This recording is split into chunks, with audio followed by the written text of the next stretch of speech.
Atenção! Vazou um áudio surpreendente do juiz auxiliar do Moraes confessando que ele não aguentava mais, que ele sofreu uma pressão insuportável, dizendo que ele estava no limite. Chega! E não é exagero não, você vai ouvir as palavras dele com seus próprios ouvidos, as palavras de um juiz de verdade que trabalhou com Moraes e que revelou o nível de pressão que ele recebia. E você vai ficar como eu, de queixo caído. E em seguida vamos nos perguntar aqui, cadê os homens de coragem para enfrentar os abusos de Moraes? E você não vai acreditar o que está acontecendo com eles. Eles agora estão debaixo de uma imensa pressão e do risco de punições. Seja então muito bem-vindo à nossa live semanal Um Novo Brasil.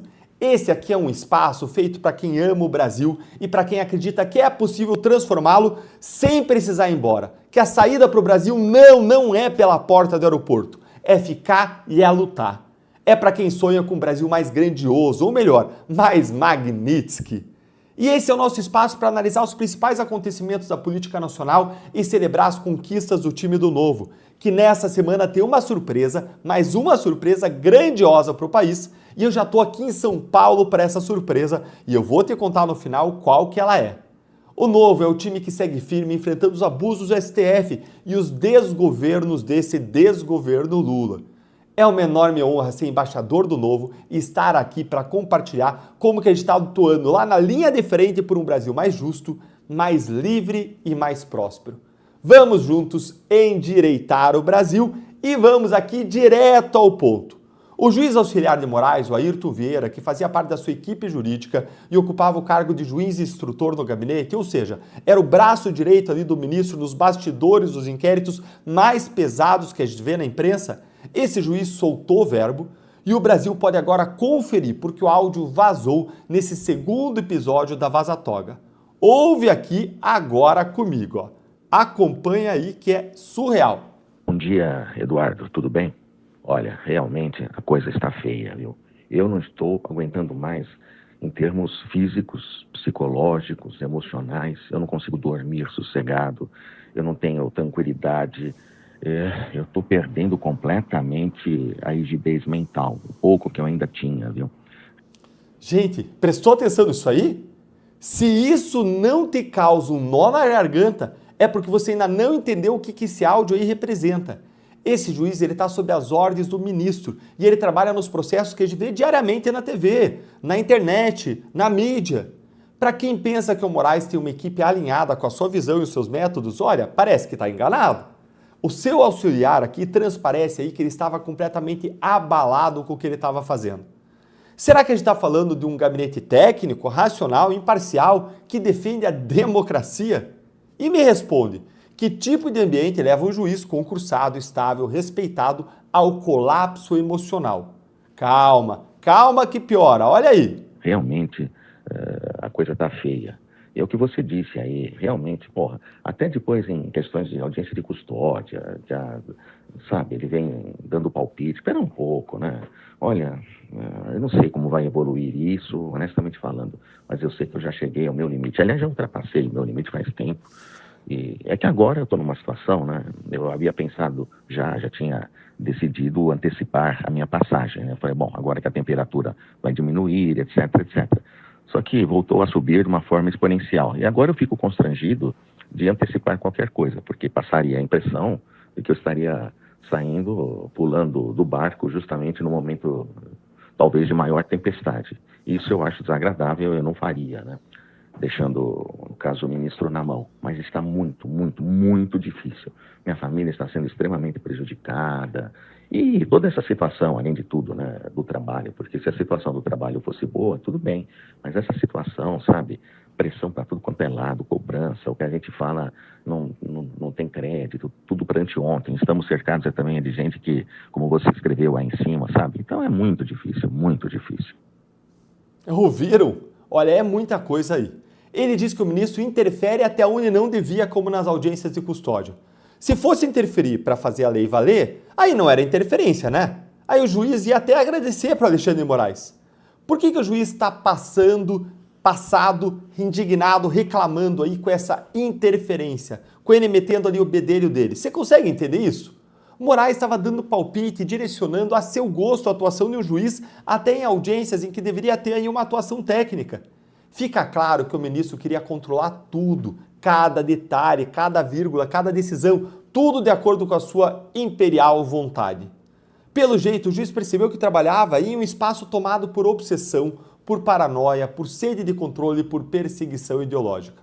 Sabe o que é isso? Isso aí tem nome, gente, é uma outra expressão de autoritarismo. Para fora do STF e para dentro. Ninguém quer ficar num ambiente sufocante.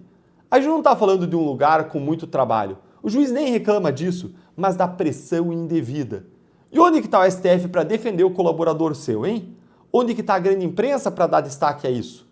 O STF, que deveria ser um ambiente de equilíbrio, ponderação, garantias constitucionais, virou ele ser local que adoece as pessoas. Um moedor de carnes, um trator que ia atropelando tudo e todos, como mostrou não só esse áudio aí do Ayrton, mas o próprio Tagliaferro.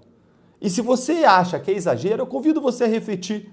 Se um juiz com estabilidade, salário alto, foro privilegiado, segurança institucional, vitalicidade, não consegue dormir à noite por causa da pressão interna, o que pode acontecer com um cidadão comum, acusado, perseguido, cercado nesses mesmos inquéritos injustamente, investigado, preso por meses e meses sem uma acusação criminal, preso indevidamente, com suas redes sociais derrubadas? E aí eu te pergunto, cadê os homens de coragem nesse país para enfrentar esses problemas? Cadê os parlamentares que vão para o enfrentamento? Cadê? Aqueles que sentam na cadeira e dizem, chega de submissão. Pois eu mostro para você um, Marcel Van Hatten. Esse homem é um leão.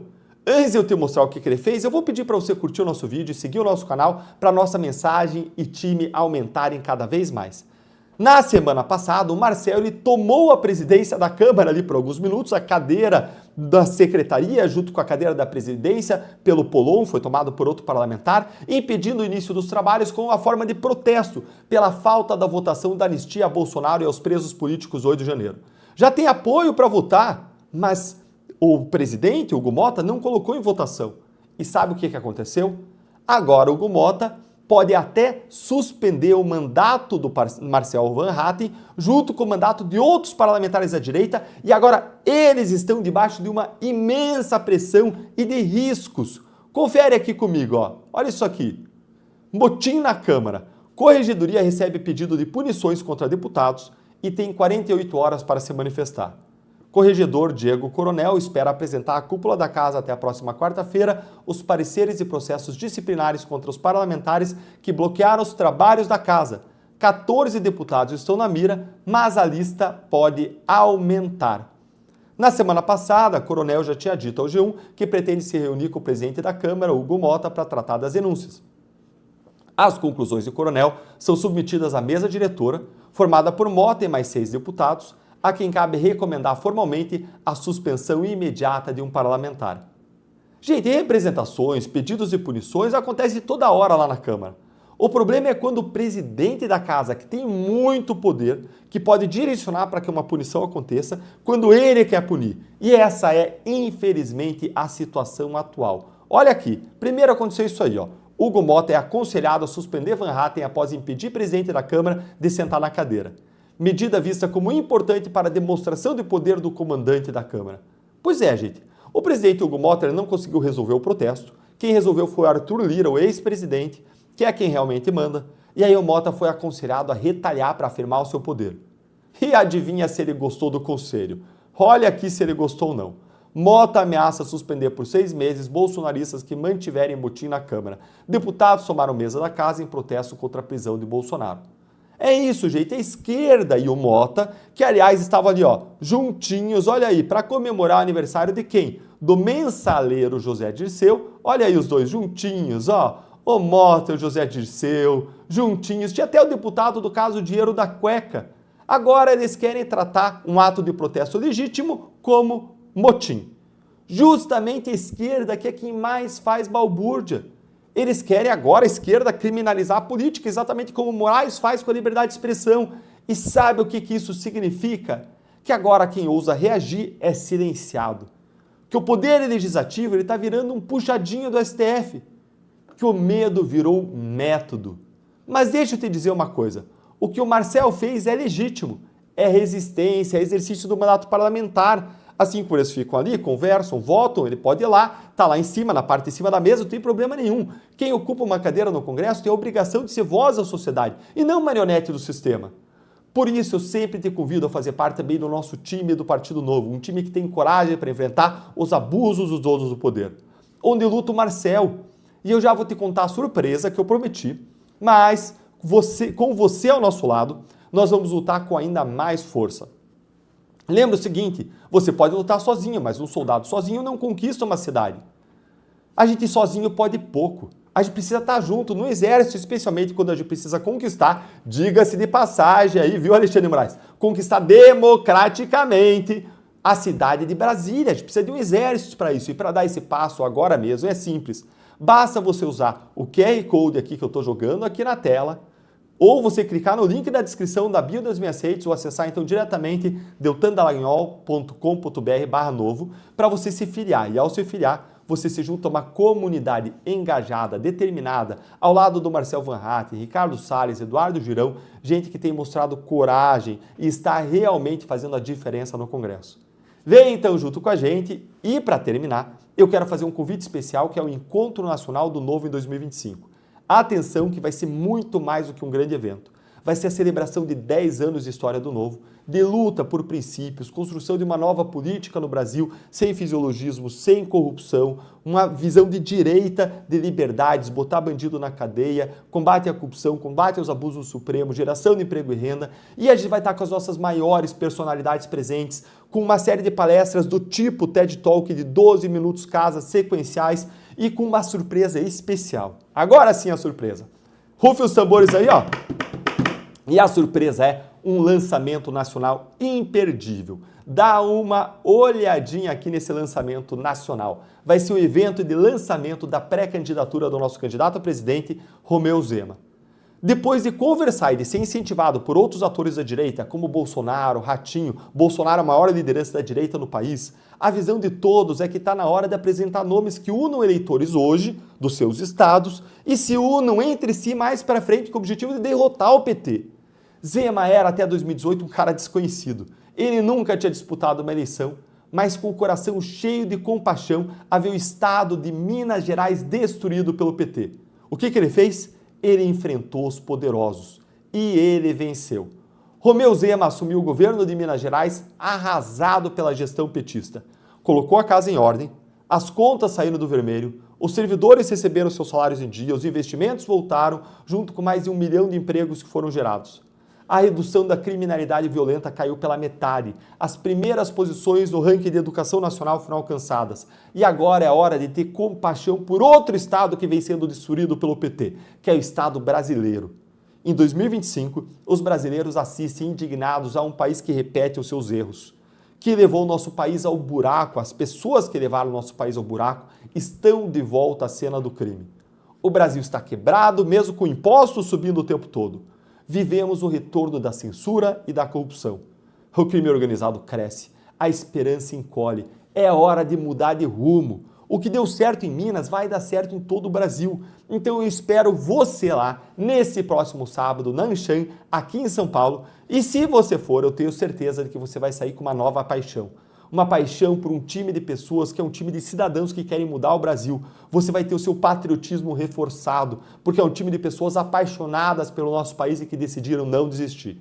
As inscrições podem ser feitas no link que eu vou deixar aqui na descrição. E é isso aí, pessoal. Bom demais ter vocês aqui. Vamos juntos endireitar o Brasil. Um grande abraço e até o próximo vídeo. Donald Trump prepara uma bomba nuclear que vai acertar o STF em cheio e onde mais dói, no bolso e nas famílias.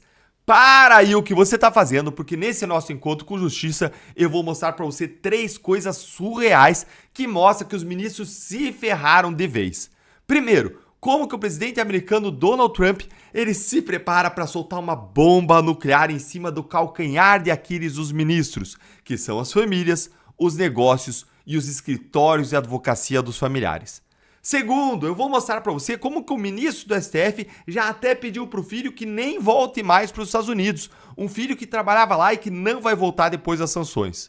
Em terceiro lugar, eu vou mostrar para você como que o bloqueio total das contas do Alexandre de Moraes vai ser pauta da reunião da Casa Branca nesta quarta-feira. Bora então pro primeiro ponto, com esse vídeo aqui da CNN com uma bomba nuclear em cima do calcanhar de Aquiles dos ministros, que mostra que não tem para onde correr, gente. Eles se ferraram. O governo dos Estados Unidos estão com um mapeamento de todos os escritórios de advocacia de familiares de ministros do Supremo. Eu estou falando de filhos, esposas, cônjuges, parentes próximos. E não é só isso. Os institutos de ensino e pesquisa ligados aos próprios ministros do STF também estão na mira. Do que a gente está falando? Por exemplo, o ministro Gilmar Mendes, que é o mais antigo do STF em atividade, ele é fundador do IDP, que é um instituto de ensino, a gente chama de faculdade, tem sede aqui em Brasília, tem curso de Direito, tem curso tanto de pós-graduação como de graduação. E por quê? Por que está mapeando? Porque o governo dos Estados Unidos está mapeando tanto escritórios de advocacia de familiares de ministros do Supremo e institutos também privados de ministros do Supremo. Qual que é a ideia? O objetivo é mapear possíveis ligações financeiras dos ministros, para o caso de a gestão Trump decidir aplicar a lei Magnitsky em mais algum ministro, para além de Alexandre de Moraes. Gente, isso aí não vai sobrar pedra sobre pedra, não. Vão rodar familiares, escritórios de advocacia de familiares, que ganham aí milhões defendendo empresas como JBS, né, Toffoli? Ou como Banco Master, né, Moraes? E vão rodar também os institutos, as faculdades como o IDP, que é do ministro Gilmar Mendes e do seu filho. Alguém pode me dizer aí nos comentários quem é que vai querer estudar em uma faculdade de direito punida pelos Estados Unidos por violações de direitos humanos? Podem me dizer que aluno, no começo da sua vida, da carreira jurídica, vai querer se associar a isso? Me conta aí nos comentários que eu quero saber. Gente, uma sanção da Magnitsky no IDP do ministro Gilmar Mendes seria duríssima, porque não só impediria suas atividades diárias, já que a faculdade não teria fluxo de caixa nem como movimentar suas contas bancárias. Isso iria simplesmente causar uma verdadeira debandada de alunos, professores, quebrando totalmente o empreendimento. Será que o ministro Gilmar Mendes está dormindo bem?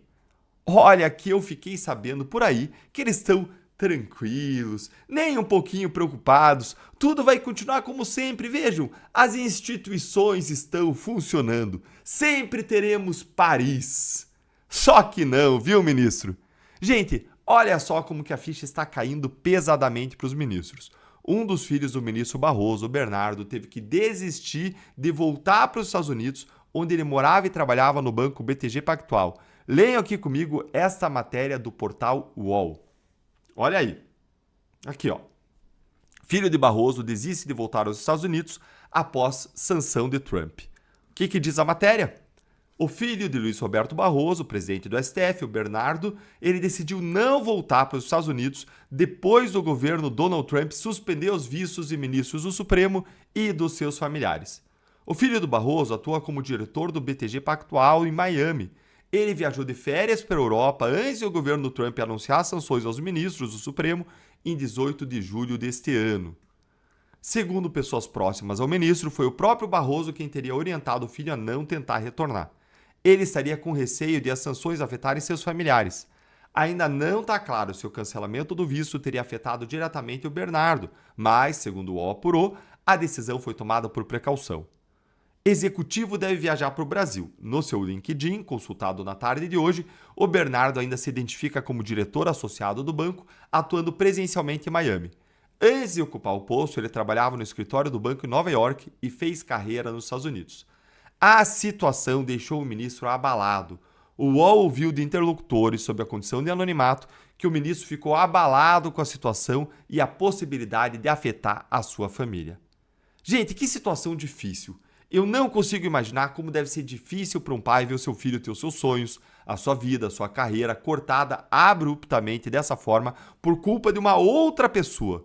Da má conduta de uma outra pessoa, de um colega de trabalho que está fazendo o tribunal inteiro sofrer, que é um péssimo exemplo de ministro.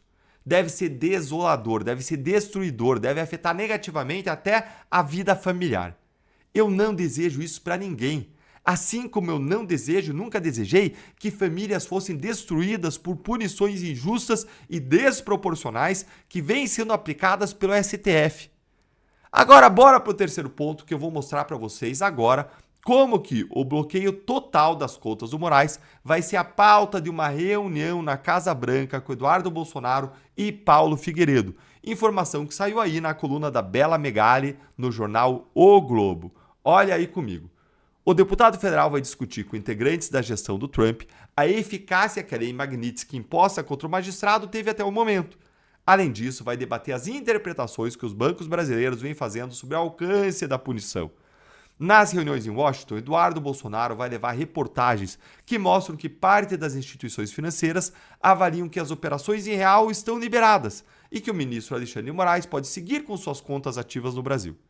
Será a partir dessa nova rodada de conversas que o deputado terá conhecimento de como os americanos vão reagir diante dessa interpretação feita pelas instituições financeiras do Brasil sobre a aplicação da lei Magnitsky.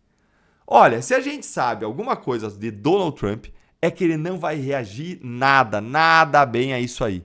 Vem bomba nuclear por aí nessa semana e ela promete ser devastadora. Afinal de contas, os bancos não deviam estar mantendo aí as contas de Alexandre de Moraes. E se você acha, como eu acho, que essa é uma guerra a ser vencida com trabalho e também com oração, eu preciso te dizer que nós vivemos uma guerra que é travada no campo das ideias, da cultura, da fé. E chegou a hora de despertar.